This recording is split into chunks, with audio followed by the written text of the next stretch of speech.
I survived. I'm back.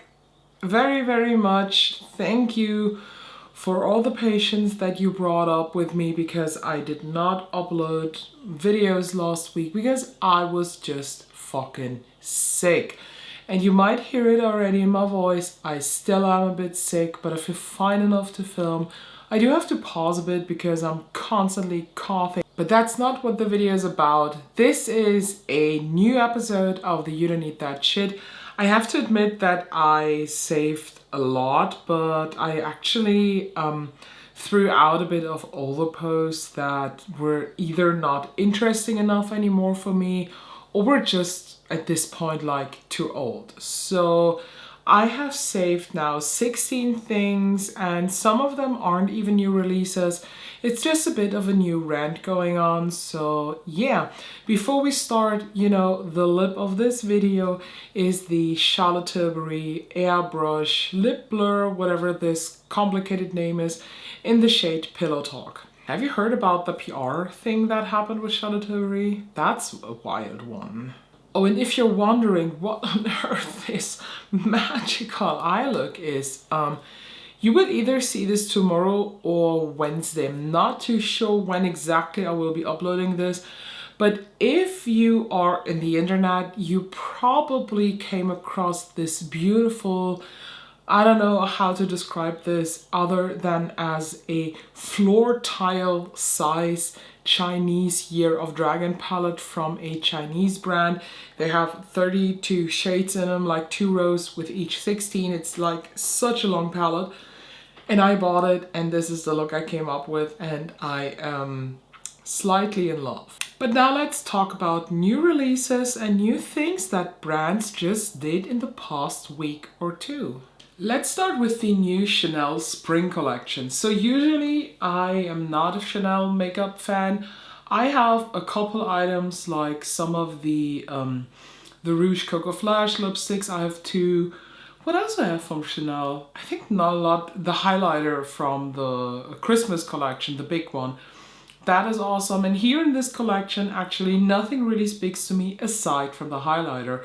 And I saw some swatches already and this has a bluish tint. And it's called the, what's it called? Something with ocean, I think. Thank you. It doesn't say on the post, but I think it's called the Lumiere, the ocean or something like that.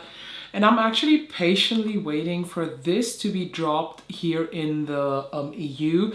And I will definitely pick up that highlighter and you cannot stop me. This KVD collection really got me confused because it says the KVD Good Apple Blush Balm and Bronze Duos. And that got me really confused because it says the Bronze and Sculpt Balm Duos. And I'm like, is the contour in the room with us? Because both shades in each of those double compacts, they do look very, very warm. The blushes, I'm honest with you, they look very interesting, especially that purple and that red duo. They look really good, but for whatever reason, KVD is just a brand that is not tickling me at all, and I don't think I will pick that up at all. I did try their Good Apple concealer, the liquid one, and it was so bad that I sent it back after 1 use. So if you have tried these, let me know if they're any good because as I said, the blush duos, they look tempting to me. Surprisingly tempting is also this release from REM, like who am I? I was very, I don't know, like indecisive when I first talked about this here in the video. And I said, just wait for the reviews, wait for the swatches and all that. And actually they look stunning. The 6 contour shades, they are a bit confusing to me because I would be interested in the 2 light ones and I saw some swatches already and none of these looks really cool toned, even though the shade number 2, I think it's called Out of Office, is supposed to be very, very cool toned. But from what I've seen, it actually appears very, very warm. The blushes are actually what interests me the most, and I have already picked out 2 blush shades that I want to try, but Well, good for me and the no buy. One of the shades was sold out at my Sephora because I just didn't really realize that they were available at Sephora Germany. But I think I might pick them up. They look really good. They do look super nice. This cool toned lilac-y pink and that more intense raspberry pink are the two shades that interest me the most. So this is completely confusing, like Refi, whatever you are. What is this? Like, this shape for a mascara is super weird. This is the All Things Refi Lush Sculpt. It is out already? No, it will launch in a couple days, and what the fuck? This looks so weird. I actually want to try this, but I have never tried Refi. I know I can get them at Selfridges, but I don't know. You know what? I think others can test this. I'm opting out here because the shape is just too weird for me. So Fantasy Cosmetica has a new eyeshadow palette. This is the, what's it called? The Wizard Collection. Okay, you have an eyeshadow palette with 9 pans, and actually this is a really uninteresting eyeshadow palette. Although the whole color scheme reminds me a lot of the Van Gogh painting, the Starry Night one. That looks actually quite like this color story, but it's way too redundant for me, and I never tried Fantasy Cosmetica. I know a friend of mine loves their eyeshadows, and I know that she will be picking that up, but I don't know, nothing has tickled me so far. But they also have a highlighter palette in this one that actually looks very interesting, although I don't see how this is all highlighters. I think one is a blush, but it's marketed as highlighter palette. But something about Fantasy Cosmetica is just not giving it to me, that I'm sitting here being like, okay, I really need to try this. I know they're available at Monolith Shop, but there just has not been that one palette that interests me. And I'm honest with you, the main reason behind that is the format. I just don't like 9-pan eyeshadow palettes, and I don't know what's the exact reason why 9-pan, what's bothering me so much, but I just don't like this format. I think if this could have been a 12-pan or a 16-pan palette in a rectangular shape, I might have thought about this 1 second more, but aside from 9-pan, this is also, as said, too redundant in the eyeshadow colors. I don't see how I could use this. So Odins Eye has released their new Legendary Diversa 2, and they collabed again with the same creators as they did for Legendary Diversa 1. First of all, I feel like something has happened behind the scenes, because usually Odins Eye is also somebody who is teasing their launches, but this just and drop. There was no teasing, there were no announcement posts, there was just all of a sudden the Instagram post and even the newsletter came like an hour after they released it on Instagram. So I think there has been leaked something or whatever. If you know anything, let me know, because I think this is a really, really weird launch. And to be honest, I think all the palettes in this collection are not good. I'm sorry, I just have to say it. The color stories are so wild. They're so not cohesive in my opinion. I don't understand this. It does not matter which palette I'm looking at, I cannot come up with looks. I don't feel inspired by any of these. I don't feel the urge to put these on. And I feel like Odins Eye is currently in somewhat of a downward mode, and I don't see how they can tickle my pickle again. Something just happened last year with Odins Eye, and I think it all started back last year in spring when they had their influencer collab with Laura May Beauty and the 2 other girls. Since then, nothing that Odins Eye has brought out really got me. I mean, the Halloween collection was good. I like the 2 palettes, but I mainly like them because Angelica knows how to put together colors. But these 3 palettes, they look very, very chaotic and very, very mismatched somehow. I'm happy for them to collab with them. I don't understand why to collab with them a second time, but on the other hand, they did it with Angelica too. By the way, has anybody seen Angelica's video on these? I haven't seen it myself. A friend just told me how she was constantly being like, oh yeah, that snake reference was in my Hela, this was in my Hela, this was in my Hela. And now I just realized how every creator, doesn't matter if they had their own palette with Odins Eye or not, kind of did something cute with these palettes. A look, just, I'm talking Instagram only. A look, swatches, whatever, a Valentine's look, something like that to just support this launch. Aside from Angelica, she did a Valentine's look with her Halloween collection. I don't know if there is like jealousy or whatever going on, or if she feels a bit, I don't know, like not recognized anymore, but my friend told me that this is kind of the vibe that she gives in her review on this, and this constantly pick me vibe of, yeah, but my palette had this, my palette had that.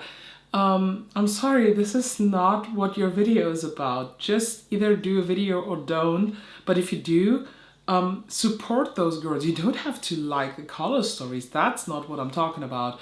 But saying that they named the shades after your collection or make references to your collection is just weird. But again, I haven't seen it myself. I'm currently stepping back a bit from Angelica. I even skipped all of her new makeup release videos. I just can't currently with her. This here is very interesting. Super Goop is coming out with a tinted sunscreen, and I don't know why, but I kind of want to try this. I don't know how many squeezy tubes of Super Goop sunscreen, either the unseen sunscreen or the glow screen, I went through in the past 2 years. It has been a lot.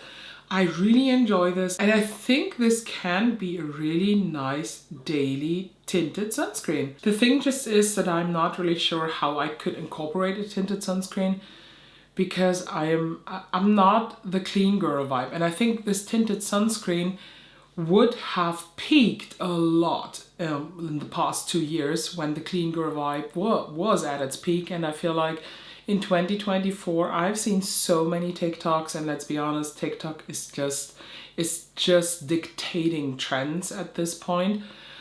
And I feel like a lot of people are against clean now, and clean beauty is dying, and we're back with maybe makeup like this. So I don't know how I could incorporate this, and so far I want to see reviews. I want to see how people really enjoy this with similar skin types and skin tones to mine, and then I will decide. From the first look, I'm actually interested. It has been weeks since we talked about the Ansley Rain statement about them being private labeled. And if you have seen the video, I surely recommend going back to that one specific You Don't Need That Shit. I'm actually not sure what part it was, maybe 29 or so.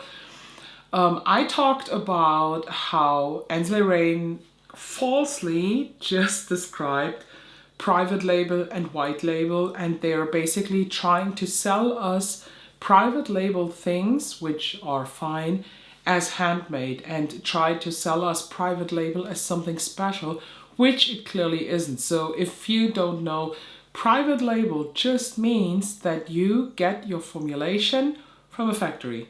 That's it. You pay the factory to do that. You most likely cannot define what exactly as an ingredient and stuff should be in that formulation. You do have somewhat of a right to talk in, but it's not your formulation still. It's the formulation of the factory. You make a contract with them and they sell this specific formulation only for you for the time of the contract running. And now we have a new statement about them using AI. First of all, this whole post, it was so hard to read. So first of all, when you want to make a long statement like this, like pages of statement, put it in pictures, write it down in a notes app, take screenshots and upload it please in your post. because Ansley Rain just basically wrote the caption and then had to continue in the comments, and they are completely fucked up because people, of course, did not wait until she was done. They started to comment, so it is very chaotic. First of all, I want to address the fact that in these past weeks, she, the owner, did not react to anything because apparently her son was ill. Fine, is okay. Take all the time you need, girl. But of a magically healing wonder, her son was finally healthy again when there was some kind of a bullshit music festival. Like, who the fuck are you kidding? This gives such a weird vibe. Long story short, no apologizing, no really committing of, yeah, we use AI, but it's not the best way. Just kind of this wishy-washy statement of saying, yeah, but we used ethical AI. There is no thing such ethical AI. No matter what AI you use, you are ripping off artists, because AI, as far as people don't understand how AI works, AI is not thinking of new things. AI is taking things from the internet and is combining them in a new way. Of course, yes. But at the end, AI means stealing from other people. Which, don't get me wrong, I think AI has its potential for certain projects. I think that's beautiful. I use AI from time to time too for these blurry backgrounds in my video thumbnails, because I just wanted the vibe of, for example, lipstick a pile or so. Then I let AI create a pile of lipsticks. Then I take this as my background and I blur it so you don't actually see what it is. I just want to have the colors and the vibes from it. But the difference between what I do and what Ansley Rain is doing, I'm not selling my thumbnails. She is using AI. She's basically creating art from a machine that takes pictures from the internet from artists that are not getting properly paid for those artworks, and then she puts them on her palette and she sells them, and she makes thousands of dollars from this. That is the main problem that people have, and she did not address anything. Instead, a couple days later, Ansley Rain posted another post being like, oh my god, it was so hurtful to see all the comments and to see the hurtful truth, and now I'm going to hire an artist. Yeah, whatever. I'm sorry, but to me, this was just the final thing that I needed to just say, I am not trying Ansley Rain anymore. I will not support the brand at all, because I think this is just wishy-washy.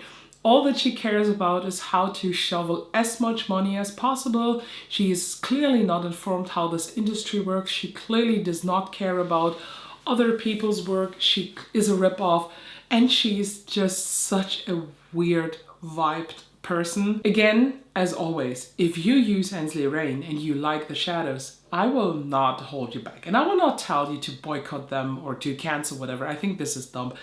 Everybody should use whatever in their personal standards is fine.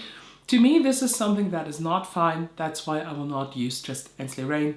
So that's it. I will also not talk about their releases at all anymore. If she just would have said, sorry, you are right, we used AI for these and that reasons, I now learned a lot about why this was wrong and there is an upcoming change, I think that would be fine. But she didn't. She was wishy-washy, unclear, and is just not taking responsibility for what she's doing, which is just weird. And her newest palette, of course, has AI-generated artwork again. I mean, I get it. I think the time between this post and the palette being made is just way too short, but maybe just think about that sooner the next time. So let's talk about Adep Cosmetics, who is also coming out with a new palette, the Cyborg Choir palette, available in spring. And I just want to say here at this point, can we please calm down, because the Flying Fiddles just has been released and now we have another palette announced in spring. Please Please calm your tits, slow down. We are not ready. The wallets are not ready. We cannot spend constantly money on this. And I'm honest with you, by this packaging, I actually expect a pastel palette with mainly mattes in them. And it might be a companion palette for the Seahorse palette that has pastel shimmers in them. But I'm honest with you, I am just not ready for those releases, and I wish they would calm down a bit. And from what I've seen so far, the Flying Fills has not the best reviews. It's actually not a good palette from what I have seen. What is actually really tempting me, and who the fuck am I, is this Huda Beauty release. She comes out with palettes a couple times a year, but only in the holiday season she makes this big 18-pound palettes. In the rest of the year, she has the Obsession palettes, and I'm honest with you, this is an all cream eyeshadow palette besides one color that is a translucent color to set down the creams. First of all, this idea, fucking genius.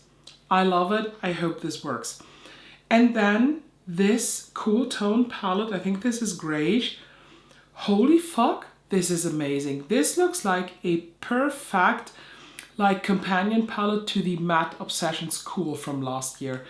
I love this concept, and I'm honest with you, I will pick this up. Somebody did a comparison and edited both color stories next to each other, and it looked a little bit like the Pretty Grunge palette from last season. At this point in the makeup world, we just have to be together in this. And we have to form a together opinion, because what Pat McGrath is doing is now just ridiculous. First of all, we had that Valentine's collection that was only repackaged shades from the Holiday 2023 plus one shade from Holiday 2020, I think, or 2021, some of the older holiday palettes.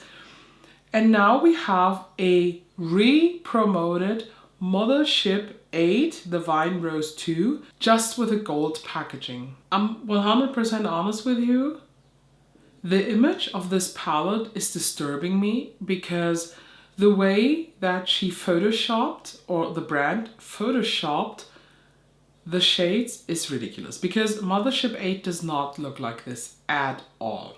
At fucking all. And then this just re-promoting of old palettes. She did this last year with Mothership 6 by putting on a Star Wars sticker. She does this constantly with specific shades, and now she's just re-promoting a Mothership 8. I am so disappointed, and I am disappointed to a point where I'm even questioning if I would buy Mothership 13 this year. If that color story is not knocking me off my fucking trousers, I will not. I am really fed up with Pat McGrath, and the thing is, I'm not fed up with the person. Look at the makeup she did for that viral show, Mason, Margie, whatever. I don't know who the name is. I'm not so deep into fashion world, honest with you. All I wear is black. But just to show you, Pat McGrath, the person, is still a genius artist.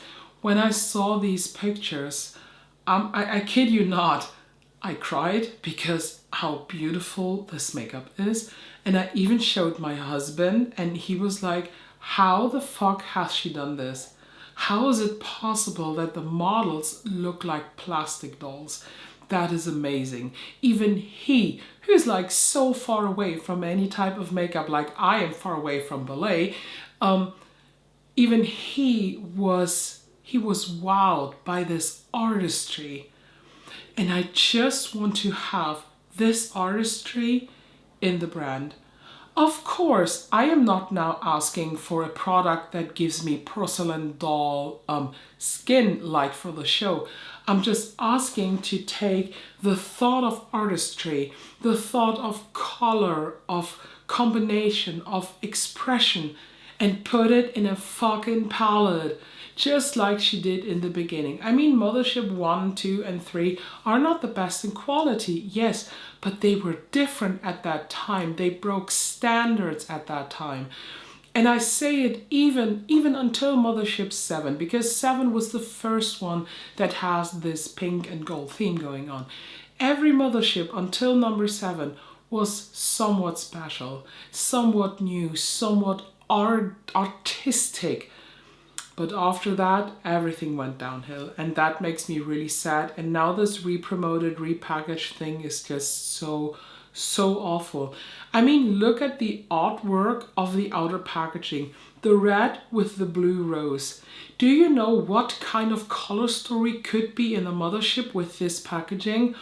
I can't. Oh my God, I'm wetting myself now out of excitement just to have concepts in my mind of different color combinations that are reflecting this outer packaging. But it's just a missed opportunity once more. So ColourPop Cosmetics did a really weird move. If you've been following them, they just posted this good vibes only thing. And the reason why is because they got really attacked for reposting Michaela Nogueira. I am sorry. First of all, whatever is standing here, I think it's logical. And I think people know that because the good vibes thing, I'm sorry, that you do not insult people on the internet should be logical. It's not. We're on the internet, let's be honest. But I get the fact that a brand is responsible for the community that is just posting under their posts, and they kind of have to manage this community. And if that sometimes includes deleting comments that are very insulting either towards other followers or towards a content creator or an artist that they share, I understand. That is completely fine.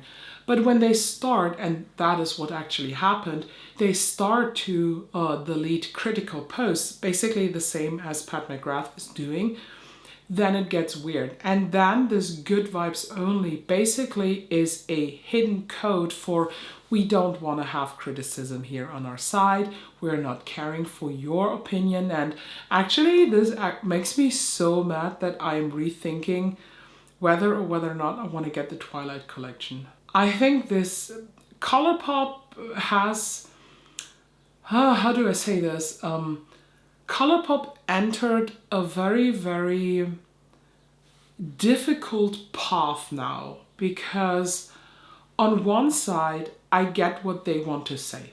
I get that. But on the other side, a brand that is as big as ColourPop, and we're not gonna lie here, ColourPop is a fucking big player in the makeup industry. And a brand has to be or is responsible for the work they support. Because a brand, you can be a brand if you have no customers. That's just what it is. You can't be a brand if there are no customers. I mean, you can still be, but when nobody buys your stuff and you're not taken seriously in the industry, then what's the matter? Why are you still here? And let's be honest, Michaela Nogueira is a person that started out great on the internet, that had kind of a role model character for a lot of young people, but she shifted to such a bad person that I cannot even watch the videos from T-Spill sometimes or from Angelica Olds, who are summarizing the newest drama, because they just show Michaela Nogueira clips, because the sound of her voice, her pronunciation, her accent make me want to throw up. And I'm sorry, she is still not disclosing ads. She is lying to the customers, she is lying to her fan base, she is lying about how she makes money, and that is just such a vibe. A brand just should not repost this. I'm sorry. Of course you are excited because no matter what, Michaela has still a big fan base, but we have to make a sign, we have to make a statement, we have to, as community, just say, we are not supporting this. I am supporting everybody who gets sponsored. I'm supporting everybody who has the opportunity to make money out of this passion here, but disclose it. It will not hurt you. People will be super happy for you when you disclose this. Whenever I have the opportunity to post that I now have a new affiliated link with this or that brand, or I have a code with this or that brand, the people who are following me, they're happy for me. And whenever they buy stuff, they then try to use my code. They try to support my channel through that. Why should I lie to them? That is so dumb. If there is ever a opportunity here in my life that I can do a sponsorship with a brand, I will of course mark it.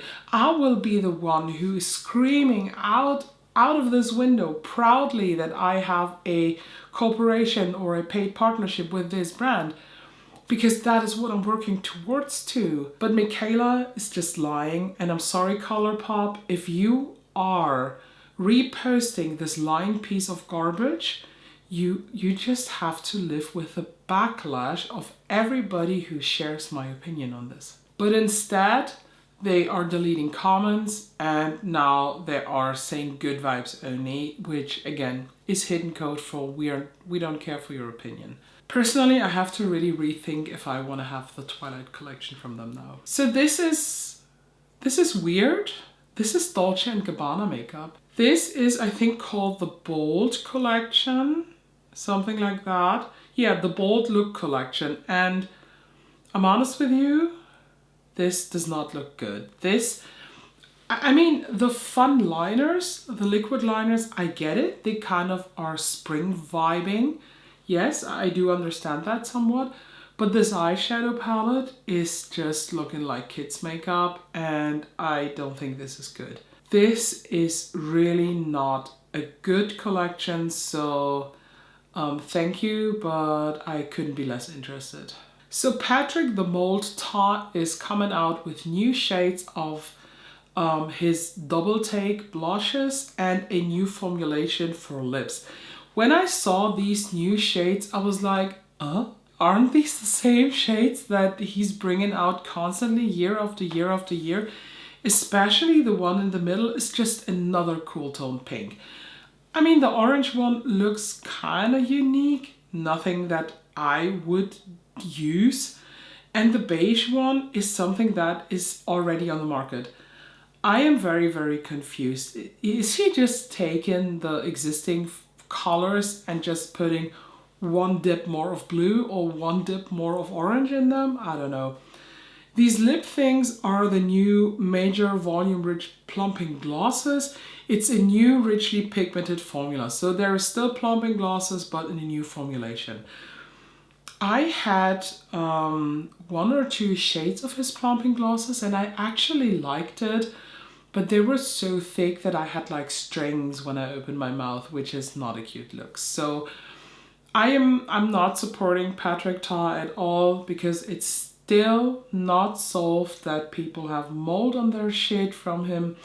I do use what I have. I think I even have one of his blushes in my current like makeup focus basket, but there is just nothing that interests me really, and I hope, I kind of hope, I know that this sounds a bit like hypocrite, but for whatever reason, I just hope that the brand Patrick Ta will keep on with something innovative, because these double take blushes, let's be honest, they were innovative. Everybody lost their pants over them, and for a reason. They are good. The bronzer contour duo is fucking amazing. And I just wish that Patrick Ta would keep on this more innovative thought of makeup application and just bring out a banger instead of bringing out new shades of what we already have 1,000 times. So the Groundwork palette from the Nessa Myrix is something that people either really love or really hate.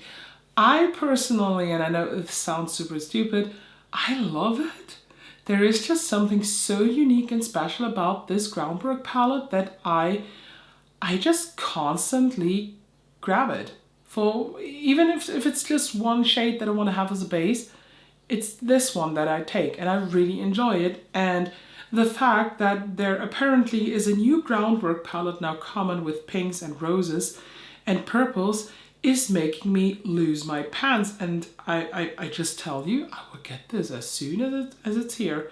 I will buy this palette. This looks really, really good. And last but not least, we have a new makeup release from Lethal Cosmetics.